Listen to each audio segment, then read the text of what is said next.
যে কথাটা বলতে এলাম আমি, যে পেজ কীভাবে ডিলিট করে, কীভাবে ডিলিট হয়, সেইগুলো হচ্ছে অনেকজনা জানে না বা বুঝতে পারে না। এরপরে আগামী দিনে আমার ভিডিও আসবে কিভাবে পেজ ডিলিট করে, মনিটাইজেশন কীভাবে ইস্যু হলে সেগুলো কীভাবে কাটানো যায়, কোন ভিডিও ইস্যু এসছে সেই ভিডিওকে খুঁজে বার করা, সেই ভিডিওকে কোথা থেকে ডিলিট করা যায়।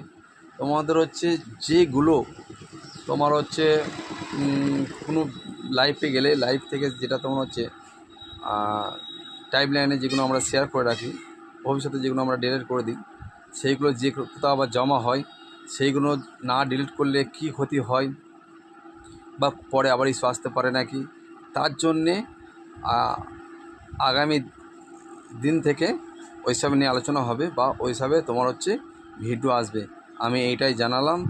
যদি আমার পাশে থাকতে চাও তাহলে বেশি বেশি করে লাইক শেয়ার কমেন্টটা করো, যে হ্যাঁ আমি ওই ভিডিও নিয়ে আসবো, না আমি যে ভিডিও করি এখন সেই ভিডিও করব।